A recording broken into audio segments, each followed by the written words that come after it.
Le royaume du soleil est un royaume bien sombre, où la pauvreté bat son plein, où le peuple n'est plus qu'une ombre.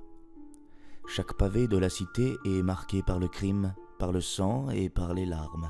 Chaque habitant de la cité est édenté, desséché et malade. Même les herbes des jardins publics s'éteignent peu à peu. Même les arbres des places se rabougrissent, deviennent pâteux. Ironiquement, le souverain de ce royaume se fait appeler le soleil. Mais pourtant, il n'apporte que le froid, les ronces, les corbeaux et les corneilles. Regardez-le, attablé à son bureau rayant chaque gravure de paysan qu'il enverra prochainement au bûcher.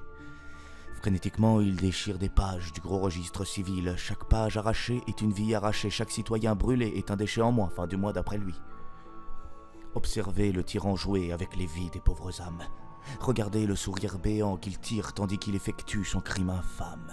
Bref, vous l'avez compris, Astolphe III n'est pas un rigolo.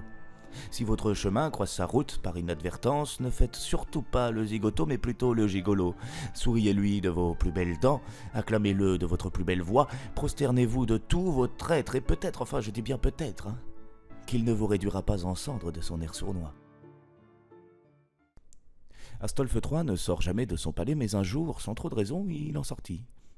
Dans son carrosse doré, aux vitres teintées, il observa les rues meurtries. De ses yeux noirs, il scruta les paysans édentés qui lui devaient du respect. De ses pupilles infectes, il s'est nourri du malheur de ces gueux affamés. Mais au détour d'une rue, l'impossible se produisait. Une femme, souriante, chantante, heureuse, au milieu des débris, des corps affaiblis, elle se secouait d'un tas de mouvements improvisés. Sa robe au gré du vent et des mouvements de corps voltigés et poussiéreuses. Ses jambes noircies de crasse embellissaient des gestes gracieux de la belle, et les bruits de ses pieds sur les pavés, oh, les bruits de ses pieds sur les pavés, si doux, si précis, on aurait dit qu'elle marchait sur de la dentelle. Puis ce sourire, si jaune et pourtant si beau. Astolphe n'en croyait pas à ses yeux. Un sentiment chaud lui pénétrait le cœur doucement, un sentiment de bien-être. Est-ce cela que d'être amoureux ?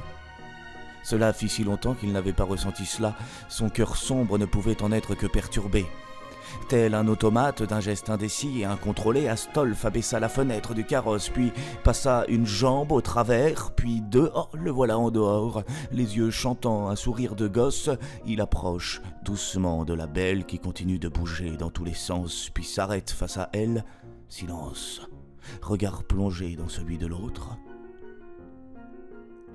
La femme lui sourit doucement, puis lui tendit sa main sans aucune réticence. Astolphe, toujours abasourdi, sans réfléchir, elle lui prit. Puis elle le fit danser, notre roi. Elle le fit sourire comme jamais. Tel un rêve, tel un mirage, jusqu'au lendemain, ils dansèrent sans s'arrêter, sauf pour se regarder et se sourire. C'est une bien belle histoire, n'est-ce pas ? Un vrai conte de fées. Sauf que les contes, ça n'existe pas, et la suite est un peu fort de café. La jeune femme, au bout d'un temps, comprit que le bel homme n'était autre que le soleil, celui-là même qui avait tué son petit frère par pur amusement. Il l'avait sélectionné au pif dans son registre, puis d'un coup de doigt précis, l'avait rayé. Alors notre jeune lumière tenta de poignarder le roi d'un bout d'os de poulet, et le roi n'apprécia guère la plaisanterie. Il la mit au fer, puis au fil des jours la libéra, et au fil des mois en fit sa reine. Il la renomma Méroflède, et la pauvre âme, sans force ni espoir, se laissa faire.